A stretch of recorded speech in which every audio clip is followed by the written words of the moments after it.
मेरा भाई के साथ मेरा तो बाप भी रहेगा। हम तो बिना बाप के बच्चे थे, कोई घुमाने वाला था, उसने ले लिया। अल्लाह, उसकी तो कोई गलती भी नहीं थी, तो बिना हाथ पे मार दिया।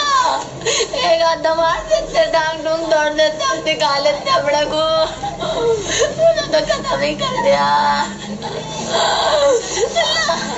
जिन्ना मेरा भाई तुम्हारा तो सजा मिलेगा, बजना नहीं आता, बिल्कुल नहीं बजना। योगी के राज्य उत्तर प्रदेश में अभी भी गुंडों का आतंक लगातार जारी है। उत्तर प्रदेश के मुजफ्फरनगर जिले के शामली में एक 17 साल के मुस्लिम युवक की पीट कर हत्या करने का मामला सामने आया है। जिस युवक की हत्या की गई है उनका नाम समीर है। फिलहाल पुलिस ने 8 आरोपियों के खिलाफ हत्या का मामला दर्ज किया है, जिसमें एक की गिरफ्तारी हुई है। दरअसल शामली में एक कस्बा है बनत, यहां के रहने वाले 17 वर्षीय समीर झिंझाना में गाड़ी मैकेनिक की दुकान पर काम करते थे। बीते बुधवार समीर और अपने छोटे भाई आसिफ चौधरी के साथ एक बस में सवार होकर घर लौट रहे थे। परिवार वालों का कहना है कि बस में काफी भीड़ थी, जिसके चलते समीर की कोहनी बस में यात्रा कर रहे बनत कस्बा के ही निवासी वनत राज पुत्र सोनीपाल के पेट में लग गई। इसी बात को लेकर वतन राज ने अपने साथियों के साथ समीर और आसिफ को अगले दिन बस स्टैंड पर घेर लिया। इस दौरान उन्होंने समीर को बुरी तरह से पीटा, जिसके चलते उनकी मौत हो गई। आसिफ ने बताया कि बस से उतरते समय एक युवक ने समीर को पकड़ लिया। उन्होंने समीर को पकड़ा और कई बार ऊपर उठाकर सर के बल सड़क पर पटक दिया, जिससे समीर बेहोश हो गया। गंभीर चोटें आने के बाद वे समीर को अधमरा छोड़कर फरार हो गए। वहीं यूपी कांग्रेस ने ट्वीट करते हुए कहा कि शामली में नौजवान की लिंचिंग करने वालों को याद रखना चाहिए कि सभी का खून शामिल है यहां की मिट्टी में। हमारा देश ऐसा कभी नहीं था। मोहब्बत हार रही है, नफरत जीत रही है।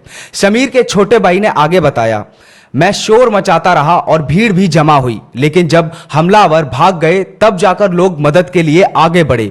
उनकी मदद से मैं अपने भाई को अस्पताल लेकर पहुंचा, लेकिन तब तक उसकी मौत हो चुकी थी। न्यूज क्लिक के मुताबिक समीर के चाचा ने कहा, जानकारी होने के बाद हम लोग घटना स्थल पर पहुंचे। समीर को पीटने वाले सभी आरोपियों के नाम आसिफ के द्वारा मालूम हुए।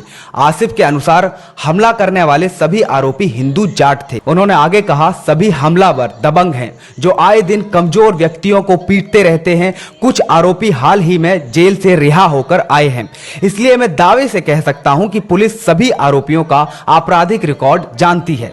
समीर के चाचा ने कहा, ये सभी लोग शहर का माहौल खराब करना चाहते हैं, लेकिन हमने समीर के शव को लेकर कोई हंगामा नहीं किया, क्योंकि हम माहौल खराब करके उनके मकसद को पूरा नहीं करना चाहते हैं। हम पुलिस स्टेशन गए और सभी आरोपियों के खिलाफ नामजद FIR दर्ज कराई है।